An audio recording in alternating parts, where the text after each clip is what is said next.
Our planet, our story. Tropical regions are known for their vibrant colors. Tropical birds are generally more colorful than birds in other climates. Colorfulness is highest at the equator and decreases with increasing latitude. If you're far from the equator, most birds tend to have drab colors. So what about northern temperate regions, especially the regions blanketed by snow? Are they void of colors? Of course not. Let's look at 5 bright-colored birds that stand up to the icy and chilly weather. Number 1. Blue jay. Blue jays are large songbirds with striking features. It is bright blue on top and white to gray on its throat, chest, and belly. Blue jays are known for being vocal and intelligent, and for their ability to mimic other birds and human sounds.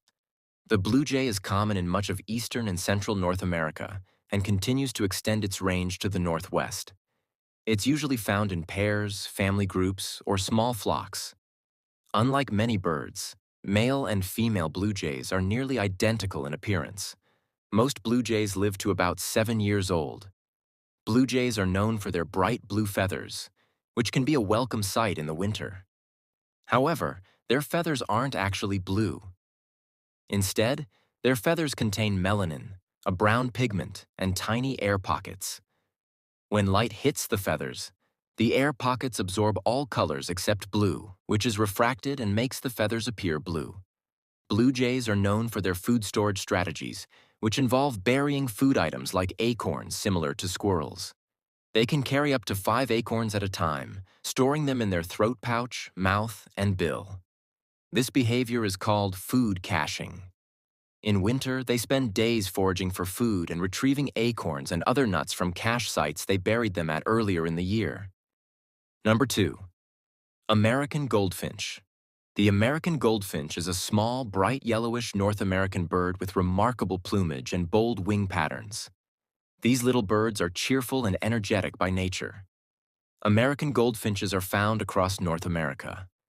In the winter, goldfinches can be found in southern Canada, the United States, and parts of Mexico.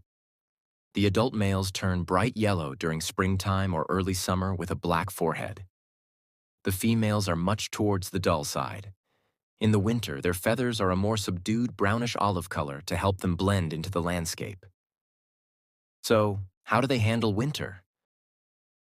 Goldfinches molt their feathers twice a year, growing denser feathers in the fall to help them stay warm in the winter. They can burrow under snow to create a warm sleeping space and can fluff their feathers to trap warm air.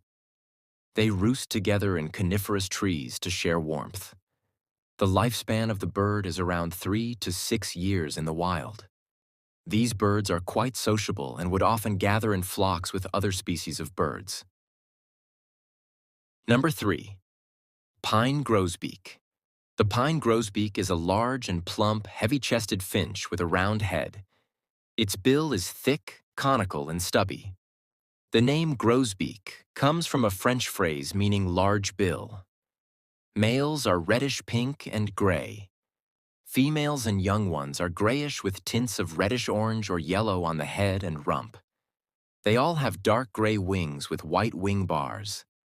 Male birds have a clear, very sweet-sounding flute-like song, and they sing all year around. Pine grosbeaks are found in coniferous woods across Alaska, the western mountains of the United States, Canada, and in subarctic Fennoscandia and across the Palearctic to Siberia. Since these birds often live far from humans, they are generally not afraid of humans and are known for being tame.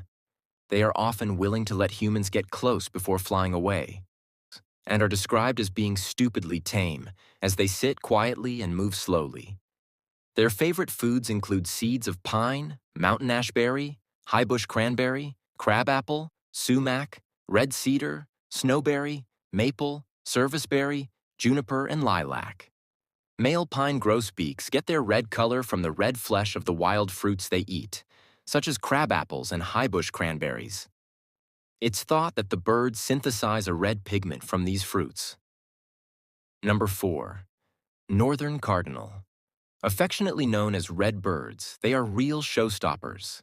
And in winter's soft white snow, These familiar birds are especially breathtaking. Male northern cardinals are brilliant red all over, with a reddish bill and black face immediately around the bill. Females are pale brown overall with warm reddish tinges in the wings, tail, and crest. Males are slightly larger than females.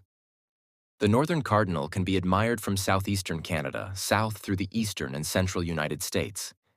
They go all the way down to Mexico and Guatemala. Cardinals are not known to migrate and continue to have a bright plumage in winter. So they are still breathtaking in winter's snowy backyards. Molting is a process during which birds shed their old feathers to make way for a new growth. Many cardinals molt all their head feathers at once, leaving them bald until those feathers are replaced. Female cardinals are among the more vocal female North American songbirds. They often sing while sitting on the nest to tell their male when to bring food and stay away, as the male's bright red plumage might expose the nest to predators. Before the Migratory Bird Treaty Act of 1918, it was legal to keep wild birds as pets. And because of their color and sweet songs, northern cardinals were a popular choice. Now it is illegal to own, kill, or harm them in the United States and Canada. Here's a fun fact. Remember the character Red from the movie Angry Birds? That is a northern cardinal. Number 5. Eastern bluebird. These small thrushes are commonly seen in the snow, often perched on branches or houses. Male eastern bluebirds are a vivid blue above and have a rusty or brick red throat and breast. Females are grayish above with bluish wings and tail and a subdued orange-brown breast. Every winter, small flocks of bluebirds remain through the season in scattered areas all over southern Ontario and southeastern U.S. Bluebirds don't have the strength to dig out their own nesting holes in trees, so they have to rely on pre-existing cavities or bluebird boxes. In very cold weather, these bluebirds may all cram into a single cavity for warmth. The eastern bluebird's beak is not shaped for cracking seeds. That's why they often eat insects or prefer seeds that are finely cut into bite-sized pieces. They eat berries in the winter when insects are scarce. Which of these 5 birds would you like to see in your backyard? You could write that at the comment section.